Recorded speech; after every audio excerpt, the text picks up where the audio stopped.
नमस्कार दोस्तों, मैं अमित बिश्नोई। आज का वीडियो हमारा कल जो हमने वीडियो को जहाँ पे एंड किया था वहीं से शुरुआत करेंगे। कल हमने 3 पेंशन योजना के बारे में जाना था और मैंने टोटल आपको 7 पेंशन योजना के बारे में बताई थी। जो पीछे 4 बची हुई पेंशन योजना है उनके बारे में बता देते हैं। और कल 3 पेंशन योजना के बारे में बताया था, जिसमें फर्स्ट था अपना वृद्धावस्था पेंशन योजना, और सेकंड था उसमें विकलांग पेंशन योजना, और थर्ड था अपने पूर्व पेंशन योजना। यानी कि 50 साल की एज में, अगर अपने वैसे 58 साल की एज है लेकिन पूर्व पेंशन योजना मतलब आप 8 साल पहले चालू करवाना चाहते हैं तो पेंशन योजना चालू करवा सकते हैं। आज हम बात करेंगे वो बचे हुए 4 के बारे में बात करेंगे। अगर कोई व्यक्ति पहली बार इस वीडियो को देख रहा है तो पीछे वाला वीडियो देख लें, 3 के बारे में उसमें अच्छी तरीके से मैंने बोर्ड के माध्यम से बताया है। अगर वीडियो अच्छा लगे तो लाइक कमेंट शेयर जरूर करें। आज हम बचे हुए 4 पेंशन योजना के बारे में और बात करते हैं। अपना चौथा जो आता है इसके अंदर यह आता है विधवा एवं बाल पेंशन। अगर किसी व्यक्ति की ईपीएफ का सदस्य रहते हुए दुर्भाग्यपूर्ण मृत्यु हो जाती है और उसकी पत्नी प्लस 2 बच्चों को, अगर 3 बच्चे हैं तो बड़े बेटे की एज 25 पूर्ण होने पर छोटे बेटे को पेंशन मिलती है। नोट, एक कोई भी बच्चा पूर्ण जन्म से विकलांग है तो उसे आजीविका पेंशन मिलेगी। अब इसको थोड़ा समझ लेते हैं कि कोई व्यक्ति है और पिछले महीने उसकी पीएफ कटी है, यानी कि पिछले महीने उसकी पीएफ कटी है, यानी कि अब अपने चल रहा है अगस्त, मैं मान लेता हूँ कि जुलाई में उसकी पेंशन कटी है और अगस्त में किसी दुर्भाग्यपूर्ण एक्सीडेंट से उसकी मृत्यु हो चुकी है और उसके पत्नी है और 2 बच्चे हैं। अगर बच्चे 3 भी है तो उनका बताऊंगा पत्नी और 2 बच्चों पेंशन के हकदार है। इसमें जो ईपीएस का अधिनियम 1995 का नियम लागू नहीं होता है, क्योंकि अगर किसी व्यक्ति ने 1 महीने अगर ईपीएफ का सदस्य रहा है तो भी वो पेंशन के हकदार है। इसमें पत्नी और 2 बच्चे, पत्नी और 2 बच्चे मैंने आपको बताया था, पत्नी प्लस 2 बच्चे। इसमें क्या होता है कि मिनिमम जो होता है इनको 1000 रुपये मिलेंगे, यानी पत्नी को 1000, 2 बच्चों को 1000 अपने टोटल माने तो यहाँ 3000 रुपये मिलेंगे। अब 3000 रुपये में इसमें 3 बच्चे का ऐसे दिया हुआ है, अगर बड़ा बेटा कोई 25 साल की एज पूर्ण कर लेता है, जैसे ये 3 बेटे हैं, इसमें से ये बड़ा है, ये छोटा है और ये छोटा है, ये जैसे ही 25 साल की एज पूर्ण करेगा इसकी पेंशन बंद हो जाएगी और इसकी स्टार्ट हो जाएगी। अगर कोई इनमें से बेटा मान लेते हैं ये विकलांग है, अगर कोई व्यक्ति इसमें बच्चा विकलांग है तो उसे आजीवन पेंशन मिलेगी।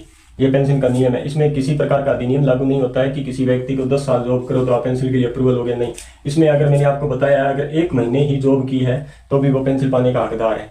अब अपने नेक्स्ट 5 नंबर जो आता है वो आता है अनाथ पेंशन योजना। अनाथ पेंशन योजना के अंदर क्या होता है कि अगर कोई व्यक्ति की ईपीएफ सदस्य रहते हुए मृत्यु हो जाती है और उसकी पत्नी जीवित ना है तो 2 बच्चों को पेंशन मिलती है। 2 बच्चों को पेंशन कब तक मिलती है? जब तक उनकी 25 साल एज ना हो जाए, 25 साल की एज तक मिलेगी।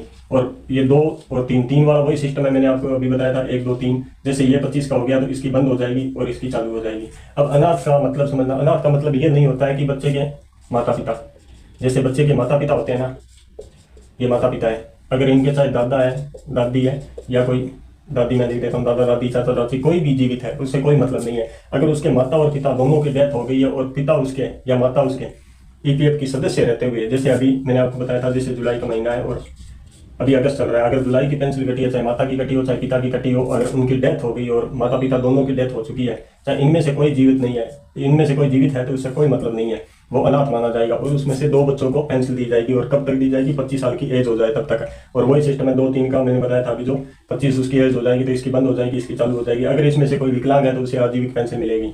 अब अपने 6 नंबर है उसकी थोड़ी बात और कर लेते हैं। क्या होता है? ये पेंशन सदस्य द्वारा नामांकित किए गए व्यक्ति को मिलती है। नामांकित का मतलब क्या होता है? अपने नॉमिनी, जो एक सदस्य को नॉमिनी करवाते हैं उसको ये पेंशन मिलती है। इसमें ईपीएफ के सदस्य की मृत्यु के पश्चात मिलती है, लेकिन ये नहीं है कि अपन किसी ने नामांकित करवा दिया किसी दूसरे सदस्य को, जैसे कोई भाई है, बहन है या माता पिता है, उनको नामांकित करवा दिया। और इसमें से अगर परिवार का कोई भी सदस्य जीवित ना हो तो ये मिलती है। परिवार का सदस्य का मतलब परिवार का तात्पर्य है कि पत्नी, पति और बच्चों, क्योंकि पहला हक है वो पत्नी का है और बच्चों का है। पत्नी और पति या बच्चों, मान लो पत्नी अगर नौकरी करती है इसमें हक पति और बच्चों का है, अगर पति नौकरी कर रहा है तो पत्नी और बच्चों का पहले हक है, फिर किसी अन्य सदस्य का हक है। मैं लिख देता हूँ अन्य सदस्य का।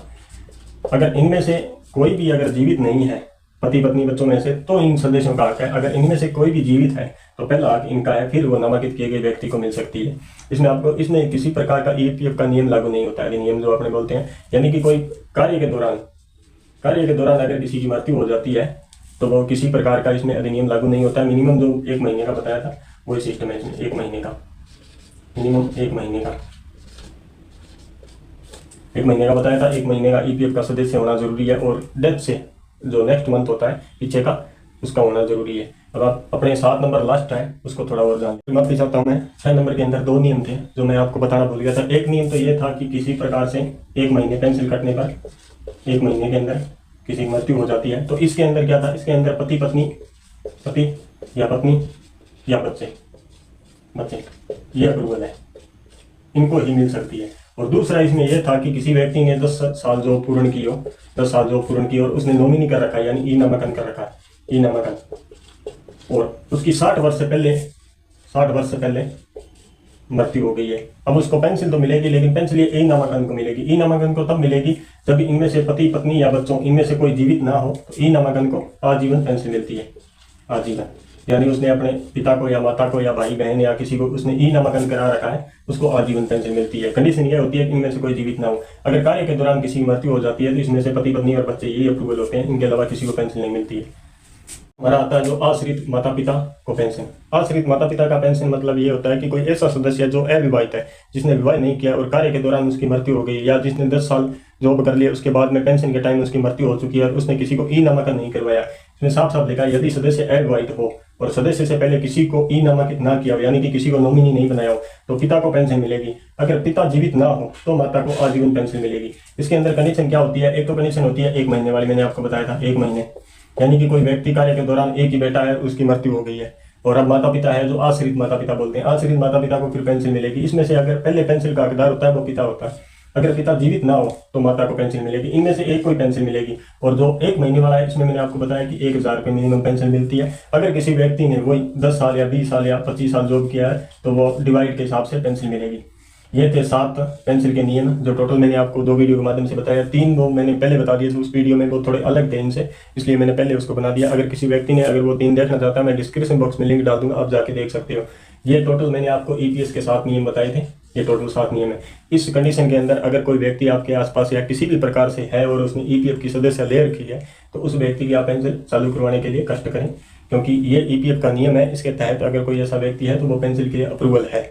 आज के लिए इतना ही, धन्यवाद। नेक्स्ट कोई अपडेट ईपीएफ की तरफ से आती है तो उस पर मैं बात करूंगा। अगर मेरा चैनल अच्छा लगे तो चैनल को लाइक और सपोर्ट जरूर करें। धन्यवाद।